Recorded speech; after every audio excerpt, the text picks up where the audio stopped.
So, welcome to Across the NBA Verse, and this is your favorite, not so daily NBA newsletter, news cycle, and we will get through the biggest news around trades and everything as well. We are ramping up towards the NBA draft, and let's get into it. This is your favorite, weird, awkward, and informative show in the same place. I'm your favorite host, R.R. Romanson, and let's get into it. Our first story takes us to New Orleans,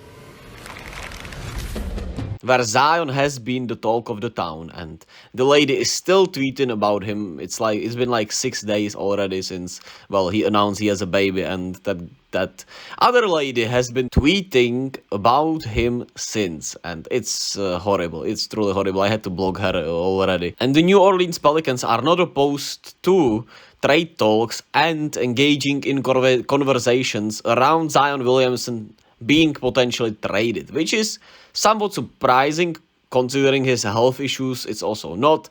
There have been reports that he has a non-relationship with the Pelicans front office and minimal with his teammates, apparently. So if we can summarize that, Zion has girl problems and no workplace relationships, which is intriguing to say the least. And from what we know, the Pelicans would want to move up in the draft, aka trade for Scoot Henderson essentially, and draft Scoot Henderson essentially, which is what everyone has been reporting. Shams has reported that the Hornets want Ingram rather than Zion Williamson, so make of that what you will. And in my honest opinion, I would not trade Zion, certainly not yet, but if they truly have no relationship and they just really love Scoot like that, I guess be my guess. It certainly would be maybe a little premature, and I'm not sure it would work out in the way they would want to, even though I really like Scoot also, so keep an eye on that one. Then we head to Washington, where the Wizards are very likely headed towards a full-on rebuild, and Bradley Beal will very likely be traded with his insane contract, as all the signs are pointing for a full-on Wizards rebuild. Hey, they are probably 5 years late, but hey, it's better late than never, that's for sure. And they are allowing Beal and his camp to talk to other teams, and he has a no trade clause, which means obviously that he can pick where he wants to go essentially. And there have been talks about the Heat and the Bucks reportedly expected to talk to him. Then there have also been some Knicks rumors, some Kings rumors, and even some Golden State Warriors rumors.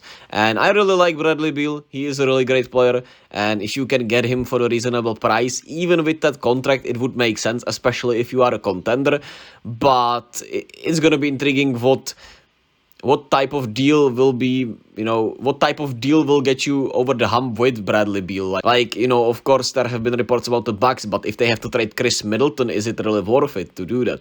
I'm not sure. But I do expect Bradley Beal to fully be traded. I would be very shocked if he was not traded, considering the way the new GM in Washington has talked about him wanting to rebuild, and all the signs are pointing towards a full-on rebuild, which would not make sense to keep Bradley Beal, of course. And he's going to be a huge piece that will have to fall in this offseason and in these trade talks. Do not forget that he has had his injury concerns over these last few years, where he has played 50 games last year and for the year prior, which is not great to say the least. And maybe his injury luck is behind him and he'll be fully healthy this season. Who knows?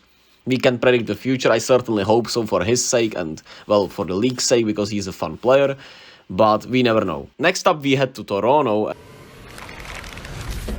as the Raptors have hired coach Darko Rajakovic, who was an assistant coach for the Memphis Grizzlies during this last season, and he is pointed as a developmental coach, which would lead us to believe that the Raptors are going in a very developmental way, which means heading for Scotty Barnes and towards the young players, which would potentially mean we could see Pascal Siakam traded, as teams have been exploring trades around him, then maybe OG Anunoby, and maybe even somebody else. Around OG Anunoby, there has been some smoke with the Indiana Pacers, and the reports suggest that the Indiana Pacers are looking to potentially trade the number 7 pick for a wing player, which would essentially mean OG Anunoby. I'm not sure who actually else fits that bill, but they are looking for a wing guy, so OG Anunoby would make a lot of sense. And if the Raptors are committing to a rebuild, then the number 7 pick could be a really good pick for them, right? Then we head to Chicago, where talks about the Bulls potentially trading Zach LaVine have circulated again.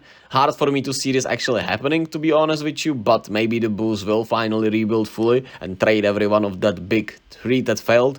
But of course, Zach LaVine and DeMar DeRozan will field some offers, but we do not certainly know which teams are truly interested in them, and we'll have to wait on more reports in regards to that. And for the end, here are just some quick reports that have been circulating. The Miami Heat are expected to show interest in Al Horford, make of that what you will. The Clippers are hoping to re-sign Russell Westbrook, which is something that I personally would love to see. The Lakers have a strong interest in Chris Paul, which is nothing we did not expect. And the Warriors are exploring trading Jonathan Kuminga potentially, and there have been reports that they are exploring trading Kuminga for a higher draft pick, which would be ridiculous in my opinion, but certainly possible, I guess. The Pistons are targeting Cam Johnson in free agency, and I would really like to see him reunited with Monty Williams. The Suns are interested in Malcolm Brogdon and John Collins for whatever reason, and Pascal Siakam is on the Atlanta Hawks radar. Make of that what you will. And last but not least, huge love to Tony Snellman. I'm so happy for the guy and sending love towards him. And that's it for our first Across the NBA-verse show, our not so daily NBA show, and I will catch you when more news come around. Romidas out.